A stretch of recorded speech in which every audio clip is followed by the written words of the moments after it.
The Magic Show is brought to you by StarCityGames.com, and check this out. The StarCityGames.com Open Series comes to Philadelphia on June 5th and 6th, and this event is going to be huge. We're talking hundreds of players, $10,000 in cash prizes, and at least 8 players qualifying for the 2010 StarCityGames.com Invitational. Live coverage on the StarCityGames.com website, tons of side events, and as much Magic the Gathering as we can pack into one weekend. So make plans to join StarCityGames.com in Philly, and we'll see you there. Hi, this is Pro Tour San Juan champion Paulo Vitor Damo da Rosa. Welcome to the Magic Show.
Jace is the real deal.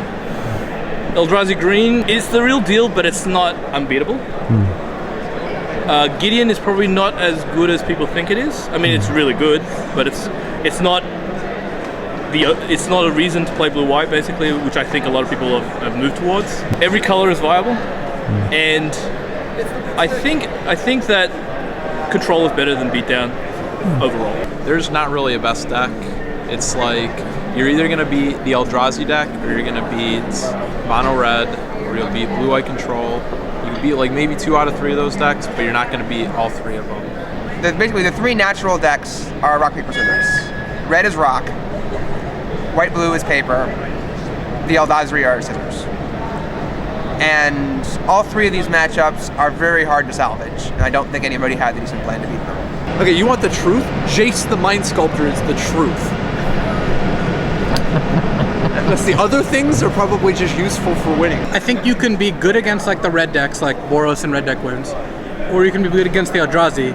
You can't be like too good against both. It's really hard because the cards that beat 10 mana creatures and the cards that beat 1 mana creatures are not the same cards. So.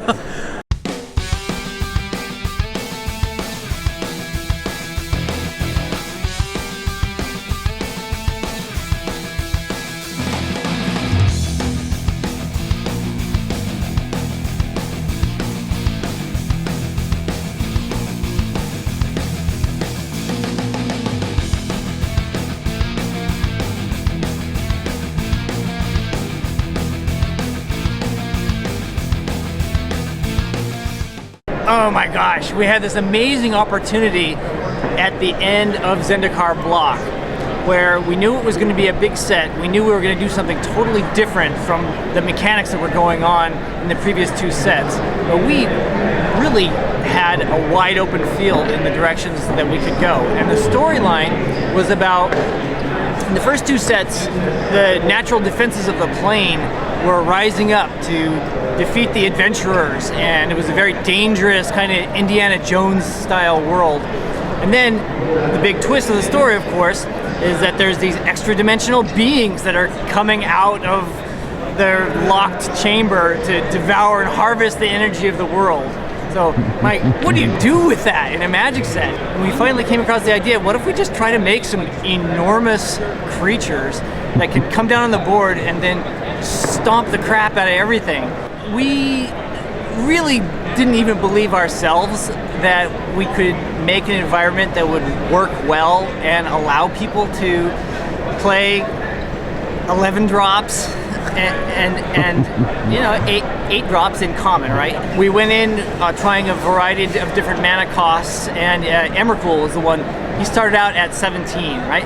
You got to find the high end, you got to find the low end of where these things are going to come in. Right. And it turns out, 17 really was a little too expensive, but I'm really glad he ended up at 15. One of the things that we found is with mana acceleration that is early game acceleration, it very much leads to degenerate combos, okay? And so the games become less interactive, the games become harder for people to understand what's going on, you know?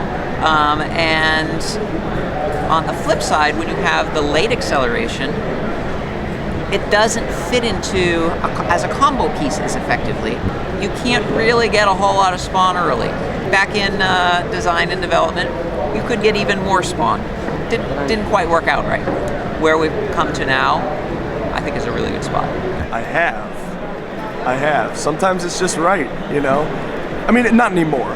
Like, I haven't done it for 3 years. It was like right when I first started playing, and I don't think I would, just because the cards are too good. But when the cards were worse and you had to get maximum value out of all of your cards, and you know, it was less forgiving to miss land drops and stuff like that than like in control mirrors or mid-range mirrors, sometimes it was right. I don't think so. I don't think I've ever drawn. I draw in limited like almost every game, never constructed that I can recall. I have never chosen to draw, because since I started playing Magic, it has been pretty much affinity on. Long enough that I can't remember anymore. I don't think it's a choice. I actually think that, at least for constructed, I would consider upping the reward for drawing first. And my initial thought is the guy drawing first peaks before he makes his mulligan decision at the top card. Gets to look at 8. Round 2 in this Pro Tour. Chose to draw game 3 against blue-white. I chose to draw, and he's like, wait, what? Like, I don't understand. Are you serious? I think that was 100% correct. And I ended up like winning both the blue-white matches I played against, when it's like, you know, kind of like rolling the dice and like hoping I lose the die roll so that they choose to play and then they like don't catch on to me, you know? I will never draw first. I think that people who say it's correct to draw first in some matchups don't understand the math of it. It's like, okay, yeah, you have an extra card on your first turn, but then you have to pass the turn back, and now they have just as many cards as you, and they get to play an extra land. Like, there is no reason you should ever draw first. Like, I actually think it's like wrong, like 99.9% of the time in limited. I think people do it far too often in limited. People don't choose to draw enough. It's like going for it on 4th down in football. People don't do it enough. Do you have any idea how often it's mathematically correct to go for it on 4th down, and every coach is scared because they look so bad when it doesn't go through that they just want to punt? It's the same thing with drawing. So often people should just be drawing, but they're afraid to actually choose to draw because it's right to play more often. I've never played Guillaume Wafotapa in a match where he has not chosen to draw. We play block, type 2, and limited, and all 3 formats we choose to draw. He's a drawing man. Yeah, and I said, it was like, you know damn well you don't choose to draw that matchup. We're playing a 5-color mirror. You know damn well you don't choose to draw. And he says, against you, I choose to draw.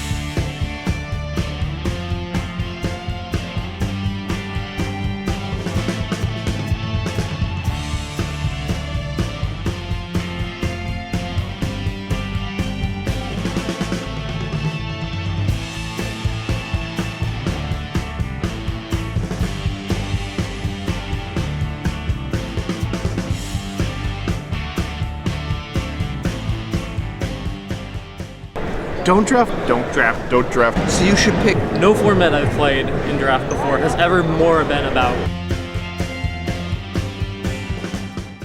Let's imagine that Wizards prints a card that says 1 blue, instant, draw 3 cards. Yep. Okay, here's the drawback. The drawback is you have to, as an additional cost, pay some amount of life. Okay. At which point does that card become unplayable? Probably it's something like...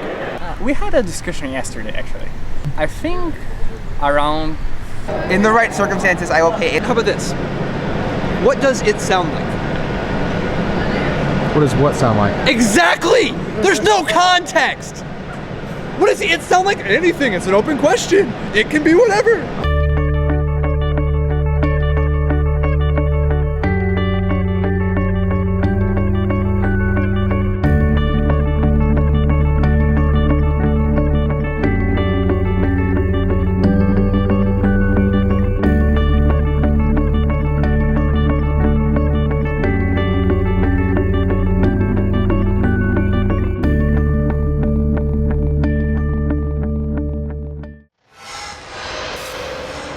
Gordos me gustas.